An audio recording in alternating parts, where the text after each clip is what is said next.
जय श्री कृष्णा।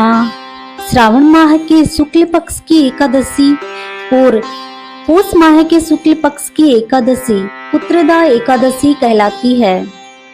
पुत्रदा एकादशी का व्रत जो स्त्री पुरुष पूरी श्रद्धा से करता है उसे संतान प्राप्ति का वरदान प्राप्त होता है।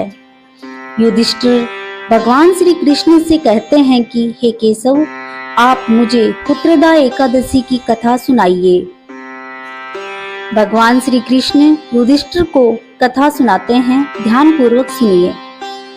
भद्रावती नाम का एक राज्य था जिस पर सुकेतु नाम का एक राजा राज्य करता था।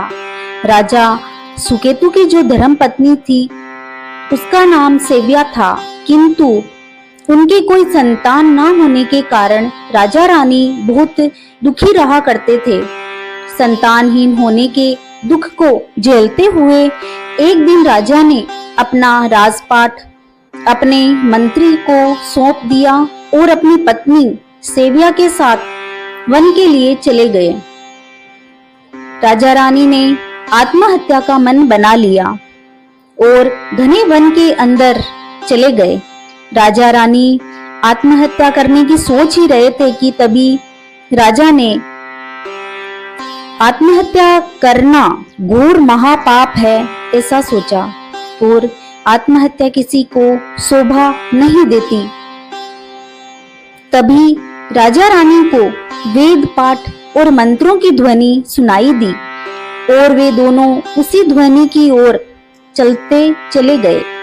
उन्होंने देखा कि एक सरोवर के निकट बहुत से ऋषि मुनि वेद पाठ कर रहे हैं।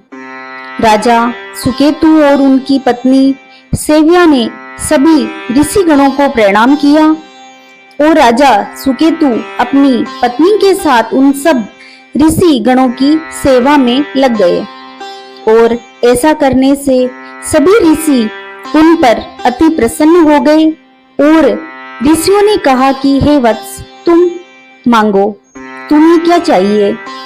तब राजा ने कहा, प्रभु, मेरे कोई संतान नहीं है, बस हमें एक पुत्र का वरदान दे दीजिए।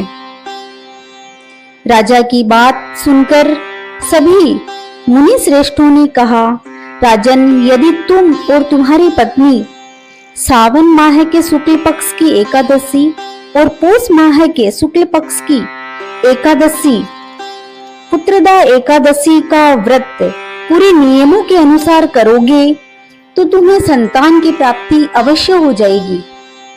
पुत्रदा एकादशी के बारे में सुनकर राजा और रानी अपने राज्य भद्रावती में पुनः आ गए और कुछ ही दिनों के बाद उन्होंने पुत्रदा एकादशी का व्रत राजा सुकेतु और रानी सेव्या ने पूरी श्रद्धा के साथ किया, जिस कारण भगवान विष्णु उन पर अति प्रसन्न हुए और उन्हें संतान प्राप्ति का वरदान दिया। कुछ दिनों के बाद रानी सेव्या ने गर्भ धारण किया और 9 महीनों के बाद एक सुंदर बालक को जन्म दिया और रानी तेजस्वी पुत्र को पाकर धन्य हो गए। कहा जाता है कि कोई भी व्यक्ति पूरी श्रद्धा से पुत्रदा एकादशी का व्रत करता है, उसकी सभी मनोकामनाएं पूरी होती है और मनचाही संतान की प्राप्ति होती है। और कहानियां सुनने के लिए मेरे चैनल निर्जला भक्ति को सब्सक्राइब करें। जय श्री कृष्णा।